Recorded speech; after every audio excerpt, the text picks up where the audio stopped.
어떤 유학교에서 선생님이 학생들에게 나르시시즘에 대해서 그 단어의 뜻과 유래를 설명하고 있었습니다. 나르시시즘이란 그리스 신화에 나온 단어입니다. 나르시스라고 하는 미소년이 숲속의 고요한 은빛 맑은 샘에 비친 자신의 모습에 도취되어 너무나도 사랑스러워서 거기에 대고 사랑을 고백했지만 상대방이 반응을 보이지 않자 그만 거기에 빠져주고 수소나가 되었다고 하는 이야기를 해주었습니다. 그래서 여기서 유래된 말이 나르시시즘이요, 즉 자신을 지나치게 사랑하는 병이 바로 나르시시즘이라고 아이들에게 설명해 주자 한 여학생이 벌떡 일어나더니 이야기하는 겁니다. 선생님, 전 아무리 생각해봐도 제가 그 병에 걸렸나 봐요. 저는 거울을 볼 때마다 내가 너무 이뻐서 거울을 떠날 수가 없고, 때로는 거울에 비친 내 모습을 보면서 어떻게 세상에 이런 미모가 있을까 하며 찌릿찌릿한 존유를 느낀다고 합니다. 그러자 선생님이 이 학생에게 말하기를, 앉아라, 그건 나르시즘이 아니라 착각이란다 라고 얘기합니다. 내가 어떤 사람인가 아는 것처럼 중요한 것이 없습니다. 나를 아는 것만큼 중요한 일, 내가 어떤 사람이냐, 여러분 어떤 사람입니까? 여러분 사람의 됨됨이를 알려고 하면 그 사람이 무엇을 추구하느냐를 보면 그 사람의 됨됨이를 알 수가 있습니다. 다시 말한다면 무엇을 의지하며 사느냐라는 겁니다. 돈만 아는 사람, 우리가 흔히 그들을 가리켜서 수돈노라고 말합니다. 이런 사람은 돈에 모으는 것에 다 인생을 바칩니다. 돈이 자신의 전부인 것처럼 생각합니다. 그리고 돈 때문에 목숨까지 버립니다. 이처럼 어리석은 일이 어디 있을까요? 천하보다 귀한 것이 생명이 긴데 물질에 내 인생을 걸고 내 생명을 건다는 것만큼 어리석은 일은 아마 없을 겁니다. 또 어떤 사람은 명예에 집착합니다. 여러분, 사람이 갖는 명예가 영원한 것입니까? 언젠가는 내려와야 되고 나이가 들면 놓아야 되고 시간이 지나면 잊혀져 가는 것이 인간의 영예입니다. 그러기에 그것이 우리에게 귀한 영원한 가치가 될 수는 없습니다. 그러기에 오늘 우리의 삶에 무엇을 지배하느냐, 내 안에 무엇이 나의 삶을 지배하느냐에 따라서 그 사람의 됨됨이를 알 수가 있습니다.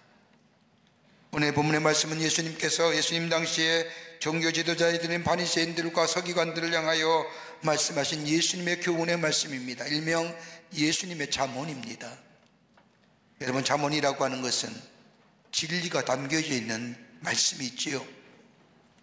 예수님의 잠언 가운데 하나라고 얘기할 수 있을 겁니다. 빈집이 깨끗이 수리되었습니다. 빈집에 와보니 아무도 사는 것이 없는 겁니다. 아무도 살지가 않습니다. 그랬더니 마귀가 들어와 제 집을 만들어 버렸습니다. 한 마귀가 아니라 7마귀가 들어와 자기 집으로 만들어 버렸습니다. 예수님이 이렇게 바리새인들과 종교 지도자에게 말씀하신 이유는 다름이 아니라 깨끗한 심령의 사람이 되었다 할지라도 그것이 하나님의 말씀, 하나님의 거룩한 영이 아니 계시면, 다른 말로 표현하자면 영적인 변화가 없으면, 새로운 것으로 빈 마음을 채우지 아니하면 악한 마귀가, 그것도 한 마리가 아니라 7마귀가 들어와 이전보다 더 악한 상태가 된다고 하는 예수님의 교훈의 말씀입니다. 여러분, 우리 안에 참된 영적 변화가 어디서 이루어질까요? 우린 예수를 믿음으로 구원함을 얻습니다. 구원함을 얻은 삶, 우리의 삶 속에 무엇으로 채워져야만이 참된 기쁨과 만족과 더불어 이 세상 가운데 하나님의 사람임을 증명하며 사는 삶을 살아갈 수 있을까요? 이건 윤리의 문제가 아닙니다. 도덕의 문제도 도덕 아닙니다. 영적인 문제입니다. 예수 믿어 구원함을 얻은 하나님의 백성들, 그의 마음이 깨끗하고 정결한 삶이 되었다고 한다면 그 속에 무엇으로 채워져야만이 하나님의 백성으로 하나님 백성답게 사는 인생 살아갈 수 있을까요? 바울은 에베소 교회를 향하여 편지하기를, 에베소 3장 16절과 17절의 말씀을 보면 그의 영광의 풍성함을 따라 그의 성령으로 말미암아 너의 속사람을 능력으로 강건하게 하옵시며 믿음으로 말미암아 그리스도께서 너의 마음속에 계시게 하옵시고 너희가 사랑 가운데 뿌리가 바뀌고 터가 넓혀지기를 원하노라. 하나님의 사람으로 너희 안에 가득 채울 것이 있다고 한다면 속사람의 능력으로 강건해지기를 원하노라. 그리고 예수 그리스도가 너희 마음에 계시기를 원하노라. 그리고 그보다 더 귀한 것이 있다고 하면 예수 그리스도의 사랑이 너희 안에 충만해지기를 원하노라 라고 기도하며 저들 위하여 간구했던 것을 보게 됩니다. 우리 다 예수 믿는 사람입니다. 믿으십니까? 예수가 우리의 죄를 위하여 십자가에 돌아가심을 믿습니까? 예. 우리가 깨끗한 마음 됐습니다. 정결한 마음에서 의자되었습니다. 그렇다면 우리 안에 무엇으로 채워야 될까요? 그래야 하나님의 사람으로 이 세상 가운데 구별되고 구분된 자로 하나님의 영광을 위해 살아가는 존재가 될 수 있을까요? 오늘 본문의 말씀을 통하여 몇 가지로 함께 말씀을 나누며 은혜 받기를 원합니다. 첫째는 우리의 속사람의 능력으로 강건해져야 합니다. 오늘 본문 25절의 말씀을 보면 내가 나온 내 집으로 돌아가리라 하고 와서 보니 그 집이 비교 깨끗하게 청소되었거늘이라고 말씀합니다. 집이 비었고 깨끗하게 청소됐다는 겁니다. 다른 말로 말하면 마음이 깨끗하고 정결하게 되었다는 겁니다. 마음이 정결하고 깨끗한 마음에 그 안에 강건해지는 역사가 있어져야 합니다. 저 비어진 집에 그냥 두면 악한 마귀가 들어듭니다. 그러나 그 안에 능력으로 강건해지는 역사가 담겨져야 됩니다. 예배서 3장 16절에 바울의 말씀을 들어보면 그의 영광의 풍성함을 따라 그의 성령으로 말미암아 너희의 속사람을 능력으로 강건하게 하옵시며, 우리의 속사람의 능력으로 강건해지는 역사, 이건 다름이 아니라 하나님의 거룩한 영이 내 안에 계실 때에 우리 안에 속사람이 강건해지는 역사가 일어납니다. 우리의 속사람은 신령한 세계를 얘기하는 겁니다. 영적인 세계를 말하는 겁니다. 정신의 세계를 말합니다. 우리의 속사람이 강건해진 것은 우리 안에 하나님의 영이 계실 때에 우리의 속사람의 능력으로 강건해진 역사를 경험하게 됩니다. 여러분, 성령 받아야 한다는 것 다 그리스도이면 누구나 아는 사실입니다. 우리가 예수 믿었습니다. 예수님이 내 죄를 위하여 십자가에 달려 돌아가심을 우리가 믿었습니다. 그로 인하여 내 죄가 사해졌습니다. 구원함을 받았습니다. 십자가의 의의가 나를 의롭게 여기셨습니다. 이건 상대적인 의의가 아닙니다. 다른 사람과 비교해서 누가 의의가 더 낫고 낫냐 못하냐 이 의의가 아닙니다. 예수 그리스도의 십자가의가 나를 덧입혀줌으로 내가 의로운 존재가 되었습니다. 이게 구원함을 받은 사람, 정결한 마음이 됐습니다. 깨끗한 마음이 됐습니다. 그럴 때 우리 안에 성령이 내 안에 임재하십니다. 성령이 내 안에 임재하실 때에 내가 얼마나 죄인이었던가를 깨닫게 하십니다. 내가 얼마나 연약한 자였고 내가 얼마나 하나님과 원수되었으며 내가 하나님과 얼마나 대적하며 살았는가, 내 인생 내가 주인인 것처럼 살았던 내 삶의 모습들 하나님 앞에 철저히 회개합니다. 하나님의 거룩한 영 안에서 새롭게 됩니다. 이걸 가리켜서 중생했다, born 했다는 겁니다. 이게 있어야 그리스도인입니다. 내 안에 하나님의 영이 거하게 될 때에 거듭남의 역사를 경험합니다. 그럴 때에 내 저 세상의 가치관과 세계관 속에 사는 것이 아니라 하나님 나라의 백성으로 나의 가치에 기준은 하나님 나라요, 하나님 나라의 세계관과 하나님 나라의 세계관으로 살아갑니다. 예수 알기 전에는 내가 내 삶의 주인임을 줄 알고 내 마음대로 내 뜻대로 살았습니다. 그러나 예수 믿고 구원받아 거듭난 삶, 이제 내 삶의 주인은 내가 아니라 예수 그리스도가 내 삶의 주인이요. 예수 알기 전에는 내가 더 많은 세상의 것들을 갖기를 원했고 소유하기를 원했도록 한다면, 내가 예수 믿어 구원받았다고 한다면 내가 이 땅의 것보다 저 하늘나라의 것을 더 사모하는 심령으로 바뀌어지는 역사. 그러기에 이 속에 하나님과의 깊은 교제 속에 하나님의 뜻을 알기를 원하며 나를 통한 하나님의 소원을 깨닫기를 원하며, 더 나아가 하나님의 소원을 내 삶 속에 이루어기를 힘쓸 뿐만 아니라 선한 일에, 아름다운 일에, 더 나아가 다른 사람을 위하여 선을 행하기를 기뻐하는 삶, 목적이 변하고 새로운 생명의 역사를 경험하며 동기가 변하며 새롭게 변화되어 인격이 변화되고 성품이 변화되고 우리의 삶의 양식이 변화되는 역사, 이게 속사람의 능력으로 강건해지는 모습입니다. 이것이 우리 안에 채워져야 된다는 겁니다. 그러기에 속사람이 하나님의 능력으로 강건해진다는 것은 다름이 아니라 우리의 이성이 강건해지는 겁니다. 바른 판단력이 있습니다. 바른 분별력이 있습니다. 성령이 내 안에 계시기에 하나님의 뜻에 부합하게, 하나님의 소원에 합당하게 바른 분별하게, 바르게 분별하며 판단하게 하며 결단하게 하며 살아갑니다. 예수 알기 전에는 내 이익과 내 소욕이 먼저였습니다. 내 느낌이 먼저였습니다. 감정이 먼저였습니다. 내 느낌대로 판단하고 내 느낌대로 선택했습니다. 그러나 예수 믿고 성령이 거하시어 거듭난 삶에 하나님 나라가, 하나님이 원하시는, 하나님이 뜻하신 바를 선택하고 결단하며 결정하며 살아갑니다. 이 성이 강건해지는 역사입니다. 그러게 바울은 뭐라고 해요? 예수를 아는 것이 가장 고상한 지식입니다. 또 하나 또 한다면 양심이 강건해집니다. 여러분, 예수 하기 전에는 이 양심이 병들었습니다. 다른 사람도 하기에 나도 하는 겁니다. 다른 사람의 자기의 이기적인 욕망과 소욕에 의하여 판단하고 결정했던 것들, 양심에 꺼림없게 했던 것들, 예수 알기 전에는 그렇게 살았습니다. 그런데 예수를 믿고 나서부터는 내 양심이 강건해졌습니다. 선한 양심이 되었습니다. 강팍한 양심이 버려졌습니다. 바르게 판단하고 바르게 분별하며 선과 악이 무엇인지 깨닫고 그 선을 향하여 하나님이 원하신 것들을 향하여 나아가게 합니다.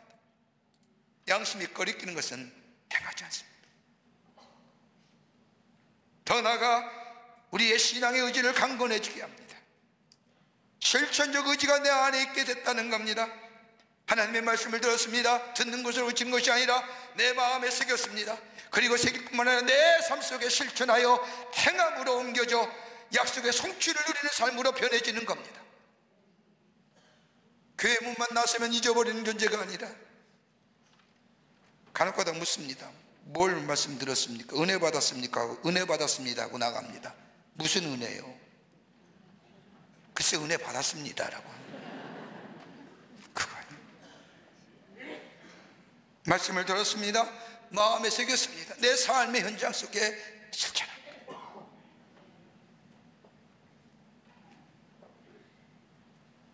그럴 때에 속사람의 강건해진 역사의 증거가 일어나. 이것이 우리 안에 채워줘야 되는 겁니다. 미국의 전 대통령이었던 조지 부시라고 하는 사람이 대통령을 있을 때 한시골 초등학교를 방문합니다. 그때 그 학교 다니던 초등학교 1학년 학생이었던 앤더슨이라는 꼬마가 이 부시 대통령을 보고 당돌하게 묻습니다. 할아버지가 대통령이 맞습니까? 맞다면 증명해 보이십시오. 당돌하게 그지없지요. 부시가 난처합니다. 대통령이란 증명서도 없을 뿐만 아니라 라이센스도 없지 않습니까? 딱히 증명할 방법이 없으니 이 부시 대통령은 자신의 지갑에서 주스를 쳤더니 운전면허증을 보여줍니다. 그때 앤더슨 아이가 얘기합니다. 여기에 대통령이라고 쓰여있지 않잖아요. 더 난처게 된 부시는 자신의 크레딧 카드를 보여줍니다. 크레딧 카드를 본 아이는 여기에도 할아버지가 대통령이라고 말하지 않잖아요. 이 어린아이들의 당돌한 질문에 부시는 쩔쩔매다가 도망치듯이 나오자 밖에 섰던 검은 선글라스 든 경호원들이 부시의 주위를 둘러싸고는 부시를 경호하고 검은 자동차에 태워서 떠납니다. 이 광경을 보니 1학년 꼬마 앤더슨이 그제서야 얘기합니다. 와, 진짜네. 진짜. 여러분, 우리가 하나님의 나라의 백성임을 어떻게 우리가 증명하며 나타낼 수 있을까요? 난 하나님의 사람입니다. 난 예수 믿는 사람이라도 나가서 예수 믿는 사람이라고 이야기하며 다닐 수도 아니고, 그렇다고 내가 내 삶 속에 정말로 말씀에 순종하여 내 삶에 구별된 삶으로 살아가는 게 아니라 우리의 마음속에 죄된 욕성으로 인하여 넘어지고 쓰러지는 우리의 삶, 그러기에 나는 내 안에 예수가 계십니다라고 자신 있게 증거하며 말할 수 없는 우리의 삶, 그럼에도 불구하고 우리의 속사람의 능력이 강건해지면, 다른 말로 하면 하나님의 영이 내 안에 계시면 나를 하여금 하나님의 사람임을 내 말 한마디, 내 이성과 일어나의 판단과 결정이 하나, 내 선한 양심, 내 안에 있는 이 성령의 역사하심을 통하여 강건하게 된 역사를 통하여 내가 하나님의 사람임을 많은 사람에게 증거하는 삶으로 살아가게 도와주신다는 거예요. 그러기에 로마서 8장 14절의 말씀을 보면 하나님의 영으로 인도함 받지 않는 사람은 하나님의 아들이 아니라고 얘기하는 거예요. 성령의 인도 안 받는 자라 많으니 하나님의 아들입니다.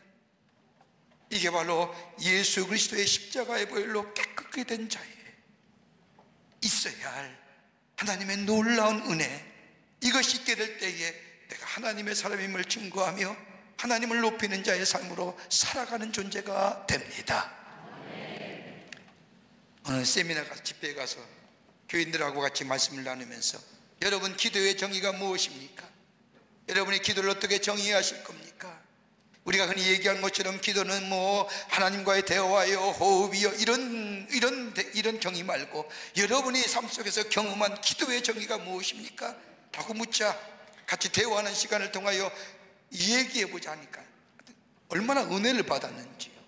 제가 기억나는 것 가운데 기도의 정의, 그분들이 말하는 기도의 정의가 몇 가지 생각납니다. 그분들이 이해하면 거기에 나온 거기에 참석한 분들의 기도의 정의 가운데 하나가 뭐냐? 기도는 기절초풍이다. 기절초풍할 정도 놀라운 기도의 응답이 있다는 거예요. 또 어떤 사람은 기도는 KTX다. 빠르게 신속하게 목적지로 인도해 준다. 기도는 동반자이다. 전 유행가 가사인 줄 알았어요. 다름이 아니라 그리스도의 내게 기도란 일생에 있어서 뗄래야 뗄 수 없는 동반자. 기도는 설거지이다. 우리가 기도할 때 우리가 깨끗하게 되고 거기에 하나님의 응답의 역사가 담기기 때문이다. 더 나아가 기도는 전기다. 찌릿찌릿하다. 이런 경험이 우리 가운데 있는지. 내가 기도하지 못할 때에 성령은 말씀 단식으로 우리를 위하여 기도하는 것처럼 우리에게 기도하게 힘주시고 기도를 통하여 이런 응답의 역사를 경험할 뿐만 아니라 하나님의 거룩함이 내 안에 임재할 때에 건강한 이성과 건강한 양심을 가지고 하나님의 거룩한 일들을 이루어 나가며 내가 하나님의 사람임을, 하나님의 백성임을, 내 가치와 내 생각이 달라지는 귀한 역사, 그러기에 삶의 태도와 양식이 달라지고 내 모든 것이 새롭게 변화되는 역사, 이것이 예수 믿어 정결한 자가 마음속에 있어야 은혜요. 이것이 있을 때에 하나님의 사람으로 이 세상 가운데 승리하며 살아가는 복된 존재가 될 줄 믿습니다. 두 번째는 예수님이 우리 안에 계셔야 합니다. 예수 그리스도가 우리 안에 가득 채워져야 된다는 겁니다. 바울은 에베소 교회를 향하여 기도하기를 그리스도께서 너희 마음에 계시게 하옵시고, 여기에 그리스도께서 너희 마음에, 바울 신학의 가장 중요한 대목인 in Christ, 다시 말한다면 그리스도의 내재성, 그리스도께서 내 마음에 계시옵고라고 하는 말씀은 다른 말로 말해요, 그리스도의 마음이 내 마음에 충만케 하옵소서라고 하는 겁니다. 단순히 감정의 차원이 아닙니다. 그리스도의 존재가 내 안에 내재하신 것을 얘기합니다. 그러기에 그리스도께서 내 마음에 계셔서 나를 감동시키고 내 의지를 주관하고 내 이성을 주관하고 내 건강을 주관하고, 그리고 나로 하여금 하나님의 선하신 뜻으로 인도해 가시는 역사. 여러분, 예수 그리스도인이, 예수 믿는 그리스도인이 그 마음에 그리스도가 아니 계시면 여러분 빈 마음 아닙니까? 예수 그리스도가 아니 계신 마음에 무엇인가 채워지는. 여러분, 어떤 사람은 예수 그리스도가 그의 마음에 아니 계시기에 돈이라는 것이 그의 마음의 중심이 되기도 하죠. 명예가 되기도 하고 건강이 되기도 하고. 여러분, 이럴 때에 예수의 거룩한 마음을 닮아가거나 예수님의 겸손한 마음을 닮아가거나 국리의 마음, 여기는 마음을 닮아가는 것이 아니라 우리가 어느덧 세상의 사람과 똑같은 가치의 기준으로 사는 거예요. 왜? 예수의 마음이 아니 계시기 때문에. 내 가치의 기준이 내 인생의 가치요 세상의 가치가 하나님의 마음이 내 안에 아니 계시기에 예수의 마음이 내 마음을 지배하는 거잖아요.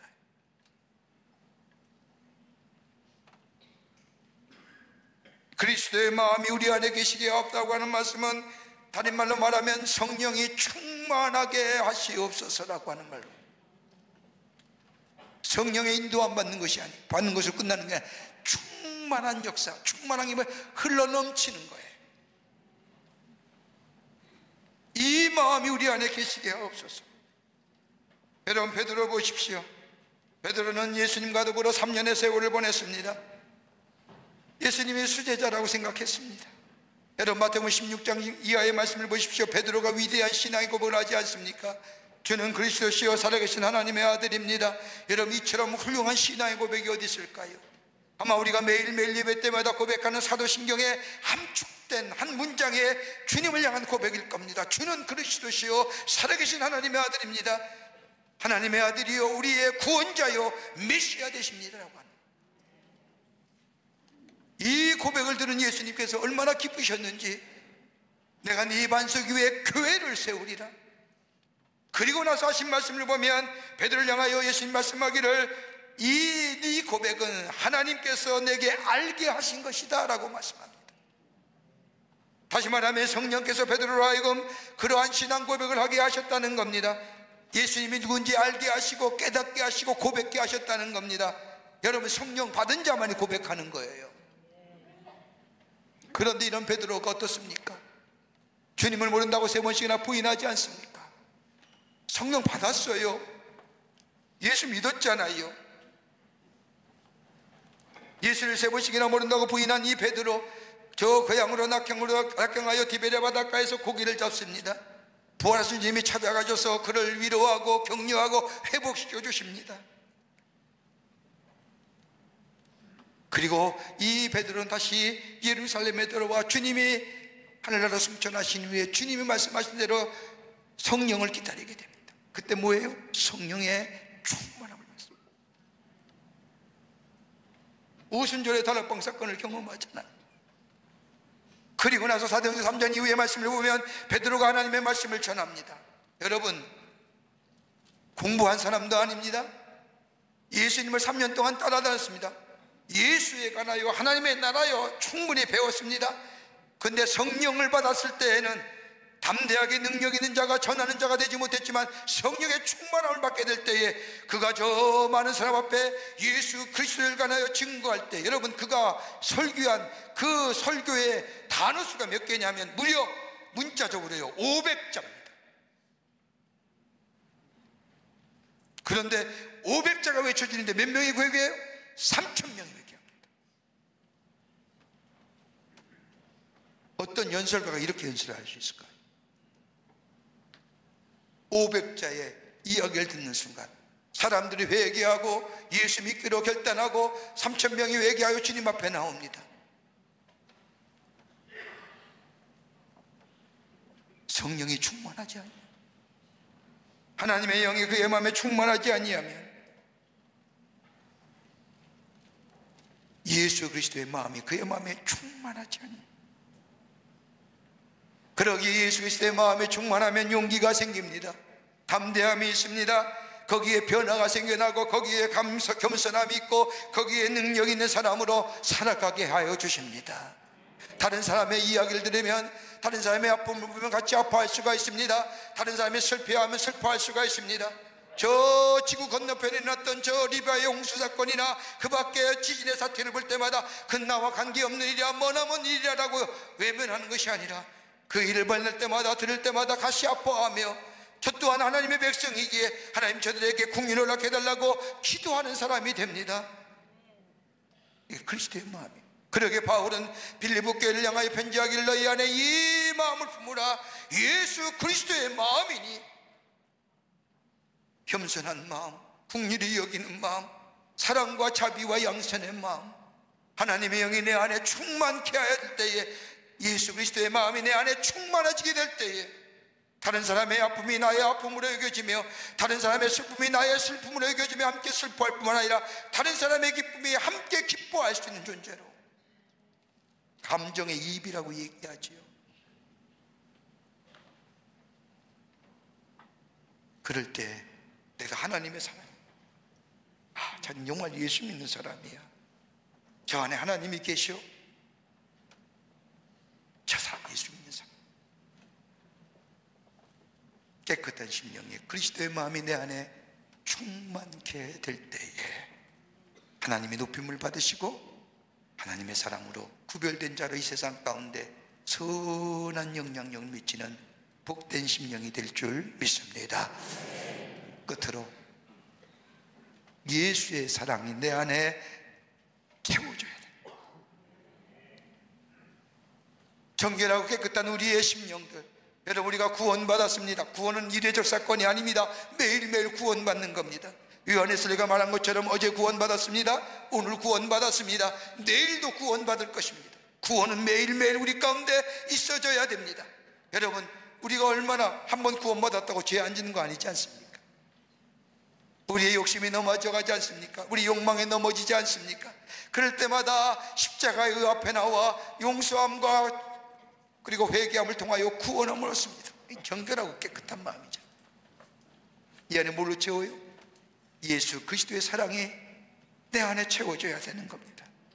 바울이 이야기한 것처럼, 에베소 교회를 향하여 편지한 것처럼, 너희가 사랑 가운데서 뿌리가 박히고 토가 굳어져서 능히 모든 성도와 함께 지식에 넘치는 그리스도의 사랑을 알아. 그리스도의 사랑이, 예수의 사랑이 우리 안에 가득 채워져야 한다는 겁니다.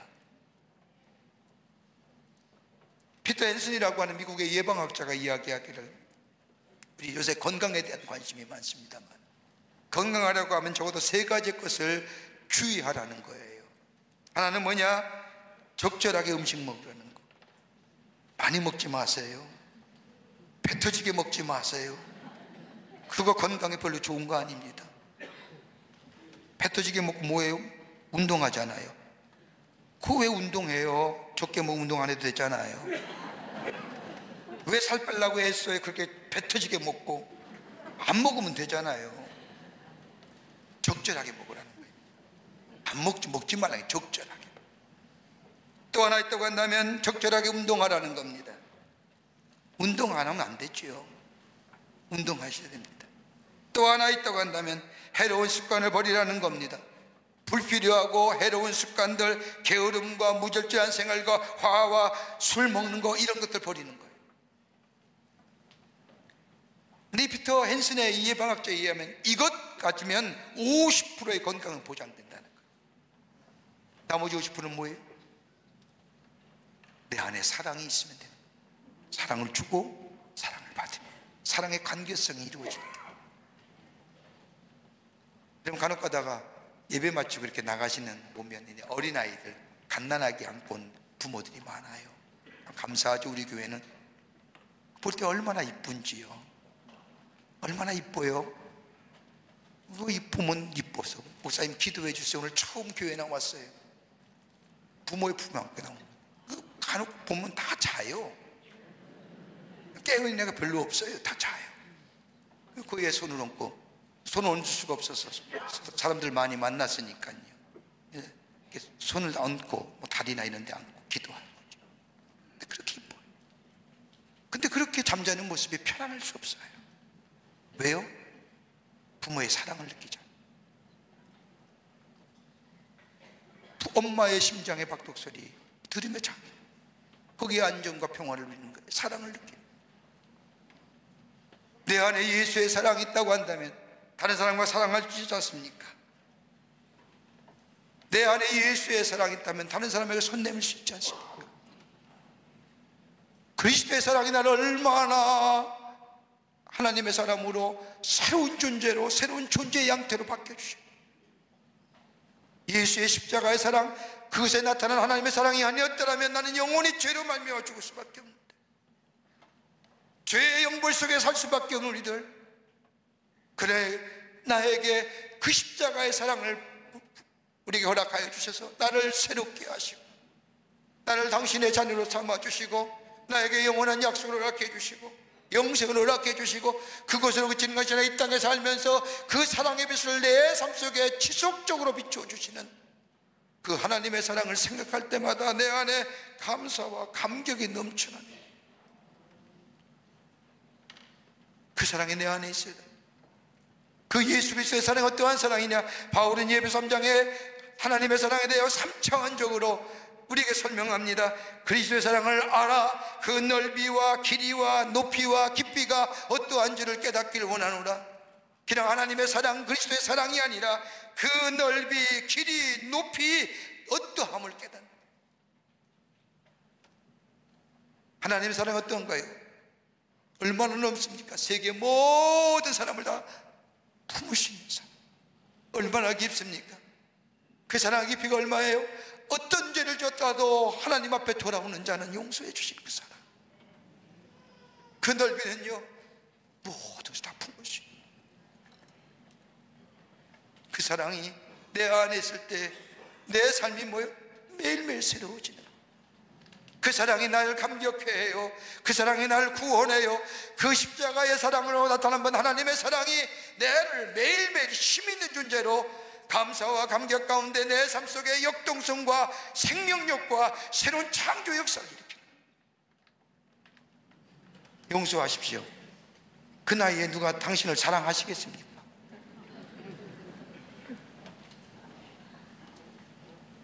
다른 사람 얘기하면 별로 감동이 안 돼서, 저 나이에 누가 나를 사랑하시겠습니까? 우리 집사람 사랑하죠. 저를.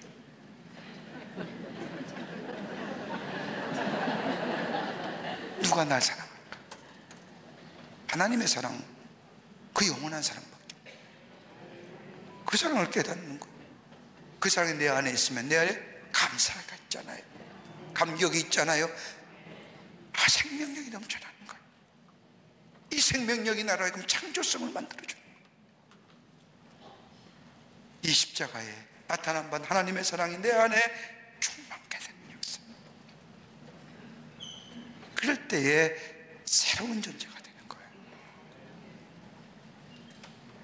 오늘 바울은 얘기합니다. 너희 안에 속사람의 능력으로 강건해져. 너희 안에 예수 그리스도의 마음이 있고 예수의 사랑이, 예수 그리스도의 나타나신 십자가에 나타난 하나님의 사랑이 충만해지는 삶, 그것이 정결하고 깨끗한 마음에 있어져야 할 것이고 채워지게 될 때 우리는 이 세상 가운데 승리하며 하나님의 사랑임을 증거하며 구별되고 성별된 자로 하나님의 영이 내가 예수의 사랑임을 증거하는 삶으로 살아가는 복된 존재가 될 줄 믿습니다. 이런 믿음이 여러분과 저 가운데 있어지기를 주의 이름으로 축원합니다. 하나님 감사합니다. 저희들 주께서 사랑해 주셔서 하나님의 백성 삼으심에 감사합니다. 구원받았습니다. 십자가의 의로 새롭게 되었습니다. 내 마음에 속사람의 능력으로 강건해지는 역사, 예수 그리스도의 마음이 내 안에 넘쳐나는 역사, 그리스도의 사랑이 충만케 되는 역사가 되어 나를 통하여 하나님이 높임을 받고 예수 그리스도가 널리 증거되며 하나님 나라가 확장되는 역사가 있게 하실 뿐만 아니라 내 안에 주의 주신 은혜와 사랑이 충만해지고 내 삶에 새로운 생명의 역사를 경험하는 저희들로 주께서 삼아 주시옵소서. 감사하며 예수님의 이름으로 기도하옵나이다. 아멘.